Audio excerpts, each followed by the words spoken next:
কিছুদিন আগে আমি আমার ফোনের ফেসবুক এবং টিকটকে শুধু একটা ফোনেরই অ্যাড দেখতে পারতেছিলাম, আর সেই ফোনটা ছিল ওপো A6 Pro। তারপর ভাবলাম কি এমন বিশেষ আছে এই ফোনে দেখি। তারপর যা দেখলাম দেখে আমার রুচি হলো না এই ফোনের রিভিউ দিতে, কারণ একটা খারাপ ফোনকে আনরিকমেন্ড করা এটা একটা রিভিউয়ারদের জন্য যে কত বড় রিস্কের বিষয় সেটা আসলে বলার মতো না। বাট ওপো চাচ্ছে এই ফোনটা যত দ্রুত সম্ভব বেশি অ্যাড দিয়ে তাড়াতাড়ি মার্কেট আউট করতে, কারণ মানুষ যখন ইউজের পর দেখবে ফোনটা ভালো না, তখন কেউ আর এই ফোনটা কিনতে চাইবে না। আর তারপর আমি ভাবলাম বাংলাদেশে তো অনেক বড় বড় বিশ্বস্ত কিছু অনেস্ট রিভিউয়ার রয়েছে যারা এই ফোন সম্পর্কে সত্য কথা বলবে নিশ্চয়ই, আর আপনাদের আনরিকমেন্ড করবে এই ফোনটা যেন কেউ এই ফোন না কেনে। তাই ভেবে আমি তাদের রিভিউটা দেখলাম, বাট তাদের রিভিউ দেখে আমার এমন অবস্থা হলো যে তাদের আমার বলতে ইচ্ছা করলো,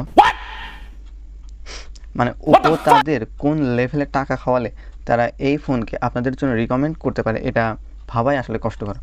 আপনাদের মধ্যে অনেকেই আছে যারা তাদের এত সাপোর্ট করে, এত বিশ্বাস করে, বাট তারাই আপনাদের হাতে হারিকেন ও পিছে বাঁশ দিয়ে খাড়া করে রেখেছে।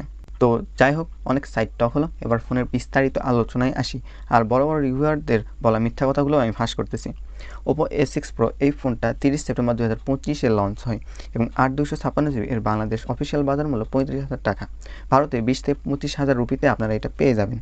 প্রথমে ডিসপ্লে নিয়ে বলে, এতে অ্যামোলেড 6.57 ইঞ্চের ফুল এইচডি প্লাস অর্থাৎ 1080x2372 রেজলিউশন এর ডিসপ্লে রয়েছে। এর PPI 397, screen to body ratio 88.5%। এটা একটি পাঞ্চ হোল ডিসপ্লে যাতে 1400 নিটসের পিক ব্রাইটনেস রয়েছে এবং 120 হার্টজ এর রিফ্রেশ রেট থাকতেছে। এর পাঞ্চ হোলটা আমার বাজেট অনুযায়ী বড় মনে হয়েছে, আর সাইডের চিন ও বেজেলগুলো মোটা মনে হয়েছে। তো এর পাঞ্চ হোলটা আরও ছোটো হওয়া উচিত ছিল এবং সাইডের চিন এবং বেজেলগুলো আরও পাতলা হওয়া উচিত ছিল। সো এই বাজেটে এই ডিসপ্লে নিয়ে বলতে গেলে এটা চলে আর কি, কারণ আমরা 20 থেকে 22,000 টাকা টেকনো ও ইনফিনিক্সের ফোনে 1.5K এর 144 হার্টজের কার্ভ অ্যামোলেড ডিসপ্লে দেখে থাকি, যেখানে এই ফোনটার দাম 35,000 টাকা। সেক্ষেত্রে এই ফোনের ডিসপ্লেটা অবশ্য 1.5K এর হওয়া উচিত ছিল। তো বুঝতেই পারতেছেন ডিসপ্লের কোথায় কমতি রয়েছে। আর এর ডিসপ্লেতে AGC DT স্টার D+ এর প্রোটেকশন থাকতেছে, তাও আমি বলবো আলাদা একটা প্রোটেক্টর গ্লাস ব্যবহার করতে। এই ডিজাইনটা নিয়ে আসলে বলা হয়নি, ফোনটা কমপ্লিটলি বক্সি টাইপের, ব্যাকের ডিজাইনটাও বেশ ভালো। ক্যামেরা বামটা বেশি উঁচু না, তবে ক্যামেরা মডিউলের ডিজাইনটা পার্সোনালি আমার পছন্দ হয়নি। এর দৈর্ঘ্য 158.2 মিলিমিটার, প্রস্থ 75.02 মিলিমিটার এবং থিকনেস 8 মিলিমিটার এবং ওজন 188 গ্রাম। তো 7000 mAh এর ব্যাটারি থাকা সত্ত্বেও কিন্তু এর ওজন বেশ কম। এটি 4টে কালারে পাওয়া যায়, কালারগুলো আমি বললাম না, শুধু লিখে দিচ্ছি। এতে IP68 ও 69 এর ওয়াটার অ্যান্ড ডাস্ট রেটিং রয়েছে, মিলিটারি গ্রেড 810H এর সার্টিফিকেটও থাকতেছে। তো মোট কথা এর বিল্ড কোয়ালিটিটা বাজেট অনুযায়ী বেশ ভালো, বাট আমি বলবো তাও আলাদা প্রোটেকশন গ্লাস ব্যবহার করতে। এবার হার্ডওয়্যার অ্যান্ড সফটওয়্যার নিয়ে বলে, এতে Android 15 এর উপর কালার OS 15 থাকতেছে, পাওয়া যায় 8/256 ভেরিয়েন্টে, RAM type LPDDR4X, ROM type UFS 2.2। আর এসওসি হিসেবে থাকতেছে MediaTek Helio G100 যা 6 ন্যানোমিটারের অক্টা কোর এসওসি। এর জিপিইউ থাকতেছে Mali G57 MC2। এর আন্তর্জাতিক স্কোর 5,47,970 প্লাস। তো 35,000 টাকার বাজেটে আমরা কিন্তু UFS 2.2 স্টোরেজ আশা করি না, এখানে UFS 3.1 স্টোরেজ থাকা উচিত ছিল। আর আজকাল 15 থেকে 20,000 টাকার অনেক ফোনেই LPDDR4X এর 8GB র্যাম থাকে, সেজন্য এখানে অবশ্যই 12GB র্যাম থাকা উচিত ছিল বলে আমার মনে হয়। আর এসওসি নিয়ে বললে 19 থেকে 20,000 টাকার অনেক ফোনে MediaTek Helio G100 এসওসি আমরা দেখতে পাই, এমনকি এর আগে আমি মনে হয় 15 থেকে 17,000 টাকার ফোনেও এই MediaTek Helio G100 এসওসি দেখেছিলাম। তো এই বাজেটে এই এসওসিটা আসলে অনেকটাই দুর্বল হয়ে যায়।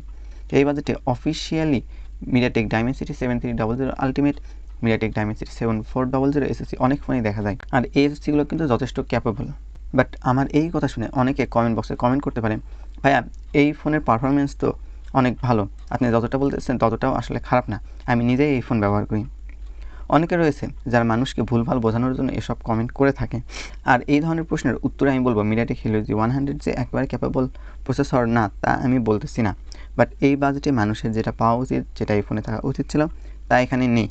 এসওসি দিয়ে ডে টু ডে লাইফে ইউজ করতে কোনো সমস্যা হবে না, বাট সমস্যা হবে তখন যখন আপনি ভারী অ্যাপ রান করবেন, high graphics 120 FPS game play করতে চাইবেন, তখন সেটা করতে পারবেন না। অন্যরা 20,000 টাকার ফোনে যেমন গেম প্লে করবে, আপনিও এই 35,000 টাকার ফোনে সেরকম গেম প্লে করতে পারবেন। তখন আপনার মনে হবে যে আসলে এই ফোনের পারফরমেন্সটা আরও ভালো হওয়া উচিত ছিল। যখন আপনি কয়েকটা অ্যাপ একসাথে মাল্টি উইন্ডোতে চালাবেন, তখনও মনে হবে যে এর পারফরমেন্সটা আরও ভালো হওয়া উচিত ছিল। এর পারফরমেন্স আরও ভালো করার জন্য ওপো এখানে ট্রিনিটি ও অরা ইঞ্জিন নামক এসওসি দিয়েছে আলাদা, বাট আমার মনে হয় না সেগুলো তেমন কোনো কাজের। আর 4300 মিলিমিটার স্কোয়ার এর ভিসি কুলিং সিস্টেম থাকার জন্য ফোনটা তেমন গরম হচ্ছিল না, এটা একটি ভালো বিষয়। বাট বড় বড় ইউটিউবাররা যখন 5,50,000 আন্তত স্কোর দেখে বলছিল এর অপটিমাইজেশন ভালো, পারফরমেন্স অন্যান্য মিডিয়াটেক হিলের যে 100 এসওসি যুক্ত ফোনের থেকে ভালো, তাদের জন্য বলবো এটা জাস্ট আপনাদের চোখে এক প্রকার ধুলা দেওয়া। কারণ স্টোরেজ বেশি হলে আন্তত স্কোরও বেশি হয়, এটা সবার জানা। এই এসওসি যুক্ত 20 থেকে 22,000 টাকার অন্যান্য ফোনে 128 জিবি স্টোরেজ দেখা যায়, যার জন্য ফোনগুলোতে আন্তত স্কোর আছে 4.5 লাখের মতো। আর এতে 256 জিবি স্টোরেজ থাকায় এর আন্তত স্কোরটা বাড়িয়ে 5,50,000 এর মতো হয়। এর স্টোরেজ 512 জিবি হলে আন্তত স্কোর আরও বেশি আসতো। হয়তো আশা করি আপনাদের বোঝাতে পেরেছি। আর এই বাজেটে এই ফোনের পারফরমেন্স কেমন হওয়া উচিত যদি তা বলি, তাহলে শুধু এতটুকু জেনে রাখেন, টেকনো পোভা 7 প্রো 5G যা 256 জিবিতে বাংলাদেশে অফিসিয়ালি 35,000 টাকায় পাওয়া যায়, তাতে মিডিয়াটেক ডাইমেনসিটি 7300 আলটিমেট থাকতেছে এবং এর আন্তত স্কোর আসতেছে 7,10,000 প্লাস। এবার যদি ক্যামেরা নিয়ে বলি, এর পিছনে দেখতে 3টে ক্যামেরা আছে মনে হলো, আসলে 2টোই ক্যামেরা রয়েছে, বাট একটাই কাজের। এর মেইন ক্যামেরাটা 50 মেগাপিক্সেলের f1.8 অ্যাপারচারের আর 2 মেগাপিক্সেলের টাচ সেন্সর ক্যামেরা রয়েছে, আর ফ্রন্টে থাকতেছে 16 মেগাপিক্সেলের f2.4 অ্যাপারচারের সেলফি ক্যামেরা। তো এই বাজেট অনুযায়ী এখানে অবশ্যই 8 মেগাপিক্সেল এর একটি আলট্রা ওয়াইড অ্যাঙ্গেল লেন্স থাকা উচিত ছিল। আর ক্যামেরার ছবির কথা বলতে গেলে ডে লাইটের ছবিগুলো বেশ শার্পনেস ও ডিটেইল পাবেন, হাইলাইট ব্যালেন্স ও ডাইনামিক রেঞ্জও বেশ ভালো, তবে ব্যাকগ্রাউন্ড ব্লারটা আর্টিফিশিয়াল লাগবে। এই বাজেটের ক্যামেরায় সাধারণত ওআইএস থাকে, বাট এখানে কোনো ওআইএস ইআইএস নেই, তাই স্টেডি হাতে ছবি তুলতে না পারলে ছবি ঘোলা আসবে। ছবির কালারটা ভালো, একটু কালারটা বুস্ট করে সোশ্যাল মিডিয়া রেডি টাইপের লাগে, ছবিগুলো দেখতে ভালো লাগে। আর দিনের বেলার ছবিগুলো বাজেট অনুযায়ী ঠিকঠাকই রয়েছে, তবে রাতের ছবিতে নয়েজ গ্রেন চলে আসে অনেকটাই, তখন নাইট মোড অন করে নিলে চলনসই একটা ছবি পাবেন। আর সেলফি ক্যামেরার কথা বলতে গেলে এর সেলফির ছবিগুলোও আশা করি সবার পছন্দ হবে। ছবিতে ভালো শার্পনেস ও ডিটেল পাবেন, তবে হাইলাইট ব্যালেন্স ও ডাইনামিক রেঞ্জ হ্যান্ডেলিং মেইন ক্যামেরার মতো ততটা ভালো না। লো লাইট বা ইনডোর লাইটিং কন্ডিশনে নয়েজ গ্রেন চলে আসে অনেকটাই, ছবিকে অনেকটা সফট করে। তো মোট কথা বলতে গেলে ছবিটা এই বাজেট অনুযায়ী ওকে টাইপের, তবে ক্যামেরাতে কমতি থাকতেছে ভিডিওতে। এই বাজেটে আমরা সাধারণত 4K ভিডিও রেকর্ডিং দেখে থাকি, যার সাথে এআইএস এবং ওআইএস এর সাপোর্ট থাকে। বাট এই ফোনে সর্বোচ্চ 1080p 60 fps এর ভিডিও করতে পারবেন, কোনো এআইএস বা ওআইএস এর সাপোর্ট নেই, যা এই বাজেট অনুযায়ী একেবারেই মেনে নেওয়ার যোগ্য না। আর 20-22 হাজার টাকারও আমরা অনেক ফোনে 2K ভিডিও রেকর্ডিং সাথে এআইএস এর সাপোর্টও দেখে থাকি। তো বুঝতেই পারতেছেন ক্যামেরায় কোথায় কমতি থাকতেছে। এবার এই ফোনের সবচেয়ে আলোচিত বিষয়টা নিয়ে বলি, যেটা নিয়ে ওপো এত বেশি অ্যাড দিচ্ছে, তা হলো এই ফোনে থাকতেছে 7000 mAh একটি বড় ব্যাটারি আর 80 ওয়াটের ফাস্ট চার্জিং সাপোর্ট। চার্জারটা আপনারা বক্সেই পেয়ে যাবেন, সাথে 13.5 ওয়াটের রিভার্স চার্জ সাপোর্ট। তো ওপো আর বড় বড় টেক রিভিউয়াররা যেভাবে গল্প করতেছে, মানে মনে হচ্ছে এটাই পৃথিবীর একমাত্র 7000 mAh একটি ব্যাটারিযুক্ত ফোন। এর আগে আমরা কোনো ফোনে 7000 mAh ব্যাটারি দেখিনি, এরকম একটা বিষয়। বাট আমি বলবো এর আগে আমরা অনেক ফোনে 8000 mAh ব্যাটারি এবং রিসেন্টলি শাওমি কি রেডমির ফোনে 15000 mAh একটি ব্যাটারি দেখি, বাট সেটা আসলে কনসেপ্ট ফোন ছিল। তবে 8000 mAh ব্যাটারিযুক্ত ফোন কিন্তু অফিসিয়ালি বাজারে এসেছিল, বাট বাংলাদেশে ওইটা অ্যাভেলেবল ছিল না। আর এই বাজেটের কথা বলতে গেলে 7000 mAh ব্যাটারি না পাওয়া গেলেও মোটরোলা মোটো G86 পাওয়ার বাংলাদেশে আনঅফিসিয়ালি 24,000 টাকায় পাওয়া যায়, যাতে 6700 mAh বড় ব্যাটারি থাকতেছে। আর Tecno Pova 7 pro 5G 6000 mAh বড় ব্যাটারি থাকতেছে, যা বাংলাদেশে অফিসিয়ালি 35,000 টাকায় পাওয়া যায়। তো ব্যাটারিতে সত্যি ওপো অন্যদের থেকে ভালো করেছে, বাট এটা নিয়ে এত গল্প করার কিছু আছে বলে আমার মনে হয় না। আর এখানে 80 ওয়াটের চার্জারটাও বক্সে থাকতেছে, এটাও বেশ ভালো কথা। এই ফোনটা 80 ওয়াটের চার্জার দিয়ে চার্জ হতে 1 ঘন্টা 10 মিনিটের মতো সময় নেয়, যা অনেক অল্প সময়। আর এর চার্জিং ব্যাকআপ যথেষ্ট ভালো। তবে তাই বলে এই না যে এই ব্যাটারিটাই তৈরি করতে ওপর 15,000 টাকা লেগেছে, কারণ এই ফোনের স্পেকগুলো 20 থেকে 22,000 টাকার ফোনগুলোর সমতুল্য, বা কিছু ক্ষেত্রে ওগুলোর থেকে কমই বলা যায়। যা নিয়ে কিছু কথা আমি ভিডিওর শেষের দিকে বলতেছি, তাই আপনারা ভিডিওটাও সম্পূর্ণ শেষ পর্যন্ত দেখুন। এটা একটা 4G ফোন, তবে বাংলাদেশে যেহেতু 5G চলে এসেছে এবং এই বাজেটে অনেক 5G ফোন দেখা যায়, তাই আমি বলবো এটা 5G ফোন হওয়া উচিত ছিল। তো এই ক্ষেত্রে নেটওয়ার্কের যে স্পিডটা রয়েছে তা অবশ্যই কমতে থাকতেছে, বাট নেটওয়ার্ক কানেকশনে কোনো সমস্যা নেই। দুটো ন্যানো সিম স্লট থাকতেছে, WiFi 5, Bluetooth 5.4, GPS, NFC support থাকতেছে। ওপো এর AI link boost 3rd generation থাকতেছে। আর সেন্সরের মধ্যে রয়েছে light, proximity, accelerometer, compass, gyroscope. Under display fingerprint sensor থাকতেছে, যা বেশ ফাস্ট ও অ্যাকুরেট। তো এই ছিল এই ফোন নিয়ে বিস্তারিত।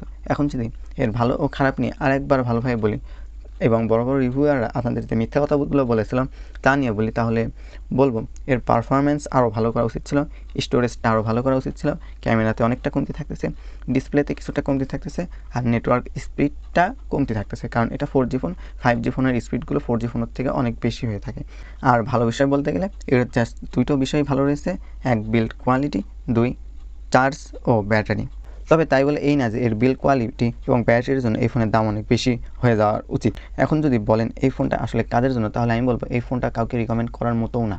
তাও যদি কেউ কিনতে চান তাহলে বলবো যাদের কাছে টাকার মূল্য গাছের পাতার সমান তারা এই ফোনটা কিনতে পারেন। আমার ভাবতে অবাক লাগে বড় বড় রিভিউয়াররা কোন লেভেলের টাকা খেয়ে বলে এই ফোনটা তাদের জন্য যারা বড় ব্যাটারি ব্যাকআপ, ডিসেন্ট পারফরমেন্স আর টুকিটাকি ছবি তুলতে চান তাদের জন্য। বাট আমি বলবো আজকাল ফোনের ব্যাটারি ব্যাকআপ বেশ ভালো হয়েছে। তাও কেউ যদি বেশি ভালো ব্যাটারি ব্যাকআপ, ভালো ক্যামেরা, ভালো পারফরমেন্স ও ভালো ডিসপ্লের জন্য ফোন কিনতে চান তাহলে 24,000 টাকায় আনঅফিসিয়ালি মোটোরোলা মোটো G86 পাওয়ার আর অফিসিয়ালি 35,000 টাকায় টেকনো পোভা 7 প্রো আপনারা দেখতে পারেন। এই দুটো ফোনেরই ফুল রিভিউ আমাদের চ্যানেলে দেওয়া রয়েছে, আপনারা চ্যানেল থেকে দেখতে পারেন। ওগুলো এই ফোনের থেকে 1000 গুণে ভালো হবে, আপনার পুরো টাকা উসুল হয়ে যাবে। আর ব্যাটারিটা বাদ দিলে এই ফোনের মতো বরঞ্চ বলা যায় এই ফোনের থেকে পারফরমেন্স, ডিসপ্লে, ক্যামেরার দিক থেকে এগিয়েই থাকবে ইনফিনিক্স হট 60 প্রো আর সম্ভবত টেকনো স্পার্ক 40 প্রো, যেটা এই বছরই লঞ্চ হয়েছে।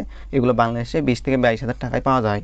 আর আমি বলবো 35,000 টাকা বাজেটে অন্যান্য কোম্পানি যদি আপনাকে অনেক বেশি দিয়ে থাকে তাহলে আপনি সেই বেশি দেওয়াটাই কিনবেন না কেন? এই ফোনে অনেক কমতি থাকতেছে, সেই কমতিযুক্ত ফোনটাই কেন কিনবেন? আপনার যদি কম জিনিসেরই প্রয়োজন হয় তাহলে 20,000 টাকা 22,000 টাকার ওই সমস্ত ফোন কিনেন, আপনার 10 থেকে 15,000 টাকা সেভ হয়ে যাবে।